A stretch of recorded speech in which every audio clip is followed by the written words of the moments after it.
It's nothing to freak out over, but that plane looks like it's gonna try to ram us. What do you mean, don't freak out? Do you have a plan? If I shoot out the window, I can land inside it, cap Philippe, then jump out the back. You mean we, right? I'll be back in a minute. Wait, what? Shoot out the window? The fuck was I thinking?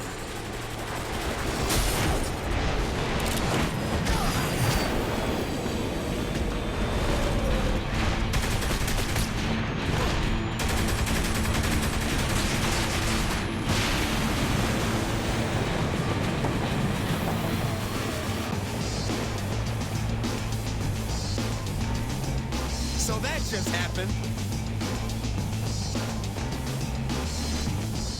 You can't win. Ready to die? Next.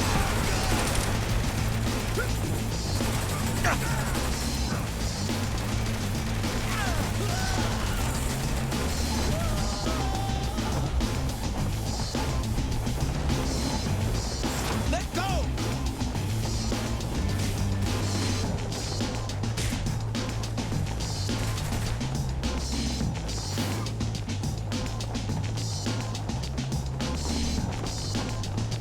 These assholes packing up shit in that plane?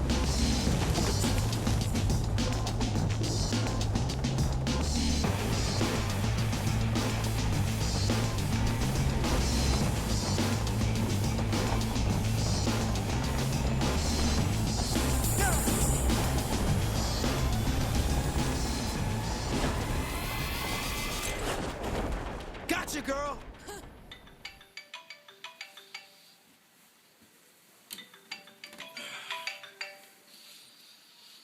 Yeah. Oh, shit. All right. Nah, I'm up. I'm up. Nah, I'm up.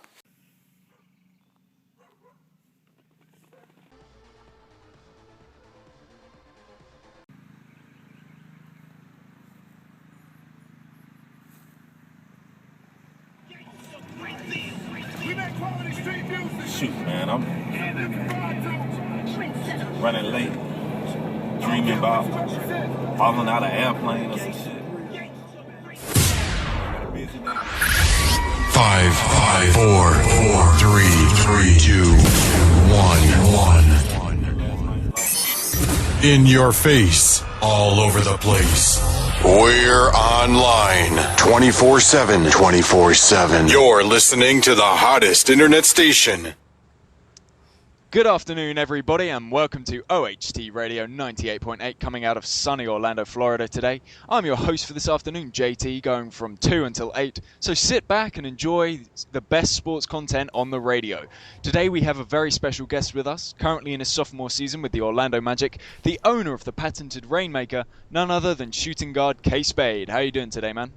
I'm great, JT. Thanks for having me, man. No problem, man. How do you feel today? You've just come off a loss to the Miami Heat yesterday. What are your thoughts, what are your feelings about that game? Well, it was a tough loss for the team, but I feel like it was glaringly obvious that I was the most exciting player in the NBA.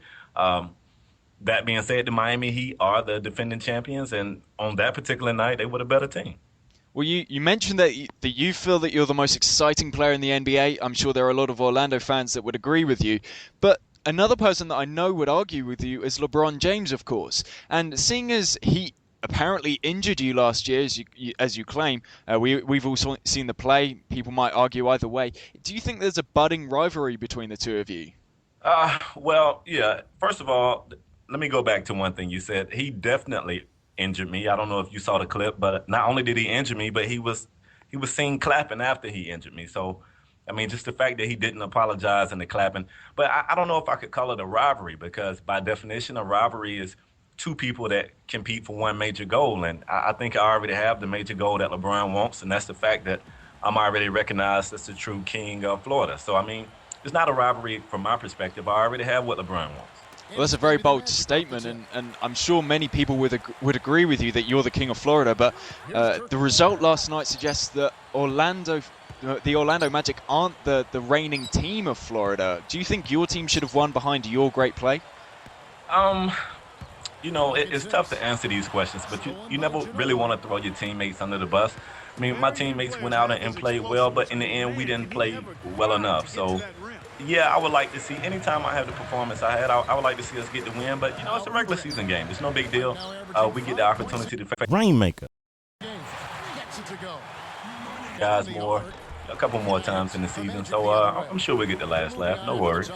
Well, considering that LeBron James has D-Wade on his side, and of course you do have Dwight Howard, the Heat also have Chris Bosh. They don't call it the Big Three in Miami for no reason. Are there any players that you would like to see in a Magic jersey sometime soon? Some big names in the league? Yeah, well, I got faith in the front office, so I don't want to throw names out there. I'm pretty sure they know. You can watch our team and tell. We need another person that can create offense. So I'm not going to throw names out there. It's several guys in the league that could fit the bill. Hopefully the front office will make some moves and, get us that person. But until then, we're going to do the best we can do and work with the team that we have there. So only I could have a crazy-ass dream about falling out of the back of an airplane, shooting at some bad guys, and saving a chick, and interpret that whole dream to mean that I need to play more aggressively.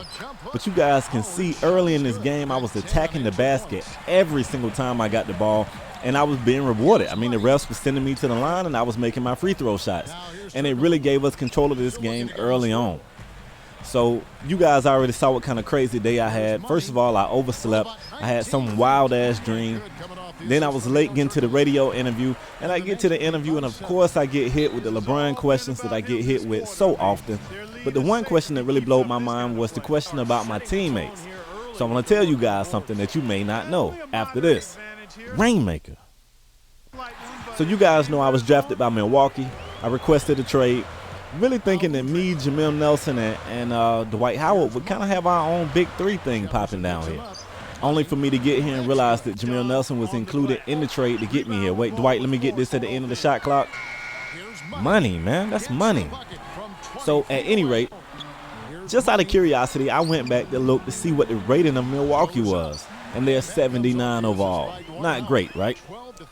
Then I came to see what the rating was of Orlando, and we're 74 overall. Rainmaker. That's right. Somehow or another, even with me and Dwight, we are worse than Milwaukee. But, I mean, I'm here now. I made the decision. I got to live with it, and we're just going to try to make it work. So I got to admit, I'm still struggling with learning when to be more aggressive or when to settle for the mid-range. But at the half here, the obvious stat that stands out is our defense. I kind of went back to my old self. I'm not really trusting my teammates this game. Maybe I should be passing a lot more.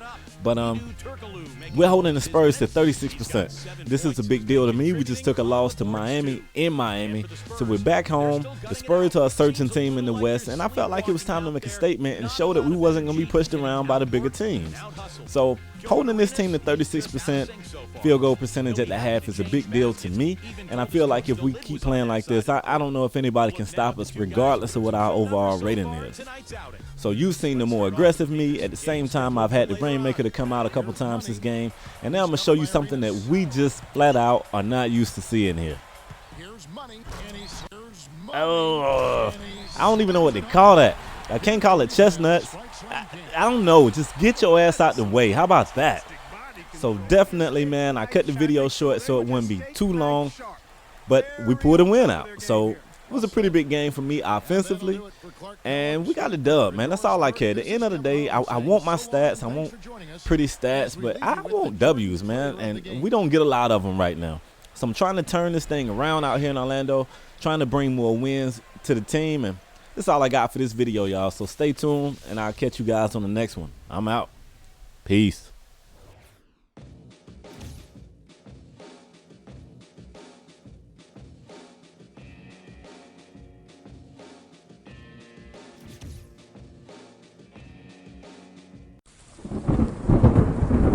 Rainmaker.